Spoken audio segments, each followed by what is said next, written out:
दोस्तों size you're back with another video. और यहाँ पर रिसेंटली एक रोम निकल के आई है हमारे पोको F1 के लिए। इसका नाम है हॉरिजन ड्रॉयड।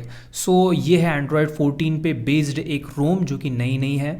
और आज मैं इसका रिव्यू करने वाला हूँ। पूरा वीडियो एंड तक के देखना, सारी चीज़ें डिटेल में कवर करूँगा। कैसी परफॉर्मेंस इस रोम ने दी, क्या बैटरी बैकअप इस रोम ने निकाल के दी, और हाँ क्या फीचर्स आपको देखने को मिलेंगी, सारी चीज़ें डिटेल में कवर करेंगे। वीडियो पूरा एंड तक के देखो। चैनल पे नए हो तो चैनल को सब्सक्राइब करो और हमारे टेलीग्राम ग्रुप और चैनल को ज्वाइन करो। वहाँ पर इंपॉर्टेंट फाइल्स और अपडेट्स मैं प्रोवाइड करते रहता हूँ। So without any wasting of time let's begin. तो सबसे पहले हम स्टार्ट करते हैं अबाउट सेक्शन से। तो रोम जो है एंड्रॉयड 14 पे रन कर रहा है, जैसे कि मैंने आपको बता दिया पहले। हॉरिजन ड्रॉयड ये एक आपको नया रोम देखने को मिल जाएगा। एंड्रॉयड 14 पे बेस्ड है, वर्जन है 2.1 और यहाँ पर एंड्रॉयड 14 रोम है। फरवरी का सिक्योरिटी पैच और हीली ओएस का कर्नल यहाँ पे देखने को मिल जाता है। ओके, अगर बात करें यहाँ पर कुछ और चीज़ों के बारे में, तो जो सेफ्टी नेट है वो बाय डिफ़ॉल्ट यहाँ पर आपको पास देखने को मिलेगा।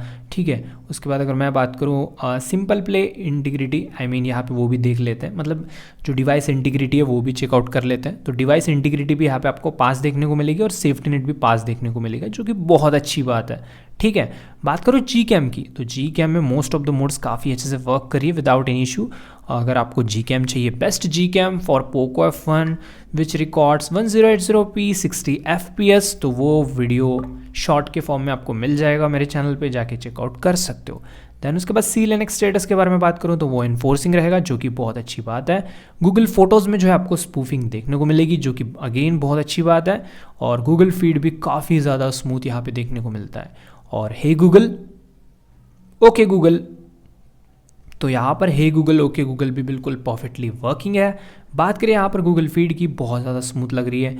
और यहाँ पर कॉलिंग के बारे में बात करूँ तो वो भी चीज़ चेकआउट कराता हूँ, लेकिन यहाँ पर आई गेस यहाँ पे कॉलिंग वगैरह में कोई दिक्कत नहीं है। बट यहाँ पर आपको जो है अनाउंसमेंट, जैसे कि आपने देखा, तो यहाँ पे अनाउंसमेंट हो जाता है।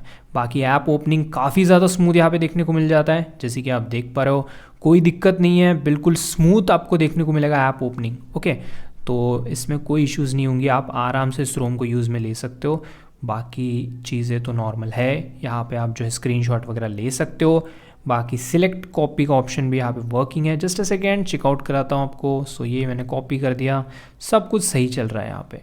ओके, उसके बाद अगर बात करें कस्टमाइजेशन की, तो चलते हैं सेटिंग्स में और कुछ कस्टमाइजेशन वाली चीज़ें भी चेकआउट कर लेते हैं। तो सबसे पहले हम यहाँ पर चलेंगे डिस्प्ले सेक्शन के अंदर।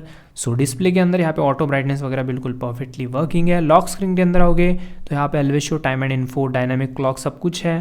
डार्क थीम भी बिल्कुल सही वर्क कर रहा है। उसके बाद डिस्प्ले साइज एंड टेक्स्ट में बोल्ड टेक्स्ट वगैरह आप कर सकते हो। मोस्ट ऑफ द चीज़ें काफ़ी सही वर्क कर रही है। और यहाँ पे नाइट लाइट वगैरह भी बिल्कुल सही वर्क कर रहा है। उसकी इंटेंसिटी भी आप सेट कर सकते हो। Okay, then double tap to wake और डबल टैप टू स्लीप, दोनों चीज़ें यहाँ पर आपको बिल्कुल सही वर्किंग में मिल जाएंगी without any issue. Okay, then चलते हैं अगेन सेटिंग्स में। यहाँ पे मैं बैक आ गया था और यहाँ पर अगर नीचे चलोगे तो एम्बिएंट डिस्प्ले का ऑप्शन वगैरह मिलता है। सो ये चीज़ चाहो तो आप यूज़ में ले सकते हो, बट मैं रिकमेंड नहीं करूँगा आपको यूज़ करने के लिए। वॉलपेपर एंड स्टाइल के बारे में बात करूँ तो यहाँ पे डिफरेंट टाइप के क्लॉक्स वगैरह सेट कर सकते हो। वॉलपेपर्स भी यहाँ पे दिए हैं, बहुत सारे वॉलपेपर्स हैं। AI वॉलपेपर्स करके यहाँ पे एक ऑप्शन है, तो ये चीज़ आप यूज़ में ले पाओगे। भाई साहब बहुत सही लग रहा है देखने में ये। एनीवे, आप अपने हिसाब से देख सकते हो। यहाँ पे चीज़ें, बहुत सारे वॉलपेपर्स हैं। इमोजी वर्कशॉप का भी ऑप्शन देखने को मिलता है। बाकी यहाँ पे जो मोनोक्रोमेटिक थीम है उसको आप चाहो तो अप्लाई कर सकते हो। बाकी चीज़ें होम स्क्रीन पे बात करो तो वही थीम्ड आइकन्स वगैरह मिल जाएंगी। बात करें कुछ और ऑप्शंस की, तो यहाँ पर हम चलते हैं नेटवर्क एंड इंटरनेट के अंदर। सो यहाँ पे चीज़ें देखते हैं कि यहाँ पर आपको नेटवर्क से रिलेटेड क्या चीज़ें मिलती है। सो प्रीफर नेटवर्क LTE 3G और LTE रिकमेंडेड है। बाकी यहाँ पे फोर्स CA का ऑप्शन कहीं मेरे को शो नहीं हो रहा है। ओके ना, देन बैक चलते हैं। यहाँ पे बात करते हैं ऐप्स वाले सेक्शन की। तो ऐप्स के अंदर मैं आ चुका हूँ, तो यहाँ पे क्लोन्ड ऐप्स का ऑप्शन है। ओके, और यहाँ पे डिफ़ॉल्ट ऐप्स के अंदर पिक्सल का लॉन्चर मिलता है। किसका? पिक्सल का लॉन्चर है। सो यहाँ पे ज़्यादा कुछ कस्टमाइजेशन नहीं मिलेगा आपको, सिंपल सा यहाँ पे रोम रहेगा पिक्सल लॉन्चर के साथ। बात करूँ बैटरी वाले सेक्शन की, तो ये जो एनिमेशन लोगो है मेरे को काफ़ी सही लग रहा है। थर्मल प्रोफाइल्स का सपोर्ट है। सो यहाँ पर आप जो भी गेम खेलते हो उसको परफॉर्मेंस पे सेट कर सकते हो। बाकी यहाँ पे बैटरी परसेंटेज जो है यहाँ से शो करवा सकते हो। ये मैंने इनेबल किया तो बैटरी परसेंट शो होता है। देन चार्जिंग कंट्रोल, जो कि मैं पर्सनली बहुत ही ज़्यादा, मतलब मुझे ये ऑप्शन बहुत ज़्यादा अच्छा लगता है। ये होना ही चाहिए हर रोम में मेरे हिसाब से। इससे आपकी बैटरी ओवरचार्ज होने से प्रोटेक्ट हो जाएगी। देन उसके बाद अगर हम बात करें सिक्योरिटी एंड प्राइवेसी की, तो फेस अनलॉक और जो हमारा फिंगरप्रिंट है दोनों चीज़ें इंस्टेंट अनलॉक होगी। बट रुको, यहाँ पर जो फेस अनलॉक है वो IR फेस अनलॉक नहीं है, ये एक नॉर्मल फेस अनलॉक है। मे बी नेक्स्ट अपडेट में डेवलपर इसमें आपको नॉर्मल फेस अनलॉक के बजाय जो IR फेस अनलॉक है वो ऐड कर दे, but presently it's a normal face unlock. तो इस बात को आपको ध्यान में रखना है। देन बात करें कुछ और ऑप्शंस की, तो सिस्टम के अंदर आते हैं। सिस्टम के अंदर आओगे तो यहाँ पे लाइव ट्रांसलेट का ऑप्शन मिल जाएगा। जेस्चर्स के अंदर आओगे तो क्विक ओपन कैमरा है। नेविगेशन मोड एक बार चेक कर लेते हैं। सो नेविगेशन मोड, नेविगेशन कीज़ या फिर जेस्चर्स या फिर नेविगेशन कीज़ यूज़ करोगे तो इसी सेक्शन के अंदर आपको नेविगेशन को जो है नेविगेशन जो कीज़ होती है उनको इन्वर्ट कर सकते हो आप। बाकी 3 फिंगर स्क्रीनशॉट ये सब कुछ सही वर्क करेगा। पावर मेनू या फिर advance Google assistant, quick torch, ये सारे ऑप्शंस देखने को मिल जाएंगी। ओके, तो ये था यहाँ पर सिस्टम के अंदर का कस्टमाइजेशन। अब चलते हैं हॉरिजन लैब्स के अंदर। अब देखते हैं कि इसके अंदर हमें क्या चीज़ें देखने को मिलेगी। तो सबसे पहले तो अबाउट टीम में जाओगे तो यहाँ पे आपको इन्फॉर्मेशन देखने को मिलनी चाहिए, बट यहाँ पे कुछ शो नहीं हो रहा है। Anyway skip this. Talking about यहाँ पे क्विक सेटिंग्स की, तो यहाँ पे सिक्योर QS टाइल्स का ऑप्शन मिल जाता है। सो अनलॉक करने के बाद ही आप टाइल को एक्सेस कर पाओगे। कलर्ड QS नोटिफिकेशन आइकन्स, तो ये चीज़ आपको देखने को मिलेगी। सो यहाँ पे कलर्ड वाला जो ऑप्शन होता है वो आप इनेबल कर सकते हो। स्टेटस बार में जाओगे तो नेटवर्क ट्रैफिक इंडिकेटर मैंने इसको इनेबल कर दिया।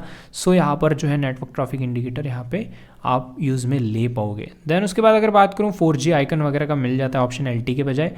और बात करें थीम्स की, तो थीम्स में यहाँ पे यूज़ ब्लैक थीम का ऑप्शन है, बिल्कुल ब्लैक थीम। और नोटिफिकेशंस की बात करूँ तो कलर्ड आइकन्स आपको देखने को मिल जाएंगी। सो आई गेस यहाँ पे शो नहीं हो रहा है कलर्ड आइकन्स, तो यहाँ पे कलर्ड आइकन्स शो होनी चाहिए, बट वहाँ पे कलर्ड आइकन्स शो नहीं हो रहे हैं। एक बार UI भी रीस्टार्ट करके देख लेंगे।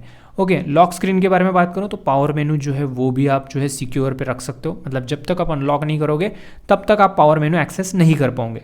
तो इस ऑप्शन को चाहो तो इनेबल कर सकते हो। चलो चलते हैं मिसलिनियस के अंदर। सो एडवांस रिस्टार्ट का ऑप्शन मैंने इनेबल कर रखा है और इग्नोर विंडो सिक्योर फ्लैग का ऑप्शन यहाँ से आप इनेबल कर सकते हो। बाकी यहाँ पे एंड्रॉयड भी एनिमेशन स्टाइल आप रख सकते हो। और अगर मैं यहाँ पर बात करूँ, यहाँ पर नोटिफिकेशन पैनल पे यहाँ पर कोई भी चीज़ क्यों नहीं दिख रही है। नेटवर्क ट्रैफिक इंडिकेटर में यहाँ पर कुछ तो होना चाहिए। जस्ट अ सेकेंड, यहाँ पे नेटवर्क ट्रैफिक इंडिकेटर मुझे शो नहीं हो रहा है, ये अभी वर्क कर रहा है जैसे कि आप देख पा रहे हो। सो इस तरह से जो है आप यूज़ में ले सकते हो। सारी चीज़ें बिल्कुल सही से ही वर्क कर रही है प्रेजेंटली। और यहाँ पर जो कलर्ड आइकन्स है वो शो होनी चाहिए थी, जैसे कि मेरा यहाँ पर फ्रैंको कर्नल मैनेजर का जो नोटिफिकेशन है वो चल रहा है, बट यहाँ पे शो नहीं हो रहा है कलर्ड आइकन्स। एनीवे, तो ये कुछ चीज़ें थी। तो यहाँ पर कुछ चीज़ें, आई थिंक ये इनिशियल बिल्ड है तो कुछ चीज़ों में दिक्कतें आपको फेस करने को मिल सकती है, बट नॉर्मल रोम बहुत ज़्यादा स्मूथ है। बात करते हैं यहाँ पर बैटरी के बारे में। सो बैटरी बैकअप में क्या यहाँ पर आउटपुट देखने को मिला इस रोम का, तो जैसे आप देख सकते हो एक्टिव ड्रेन 10% है और बैटरी जो ड्रेन हुआ है 7%। सो एक्टिव ड्रेन के हिसाब से 10% बैटरी ड्रेन हुई है, तो आउटपुट आपको यहाँ पे 10 घंटे का screen on time with normal usages मिल जाएगा। ओके, सो मेरा कंडीशन क्या था, 50% ब्राइटनेस और फ़ोन कनेक्टेड था वाईफाई से। किससे? वाईफाई से। और यहाँ पर मैंने यूट्यूब पे वीडियोस देखी 1 घंटे तक के, तो कुछ यहाँ पर कुछ इस तरह से आउटपुट आपको देखने को मिल जाएगा। बात करें परफॉर्मेंस की, तो एंथुतु स्कोर चेकआउट कर लेते हैं। तो एंथुतु स्कोर 5,22,956 स्कोर है और गीकबेंच 5 स्कोर भी चेक कर लेते हैं। और लास्ट में आपको बताऊंगा कि रोम और गेमिंग का क्या असर यहाँ पे देखने को मिलेगा। तो सिंगल कोर 498 है, मल्टी कोर 2018 और CPU थ्रॉटलिंग जो है यहाँ पे कुछ 71% यहाँ पे देखने को मिल जाता है। सो देखो, ये था ओवरऑल रोम का रिव्यू। अगर आप बात करें गेमिंग की, तो मैं गेम प्ले बहुत अच्छे से कर पाया इस रोम के अंदर। बहुत स्मूथ रोम है, काफ़ी अच्छे से गेम प्ले हो जाता है और इवन यहाँ पे जो रोम है स्मूथनेस काफ़ी अच्छी देखने को मिलेगी। नोटिफिकेशन पैनल हो या फिर ऐप ओपनिंग एनिमेशंस हो, सब कुछ सही है इस रोम में।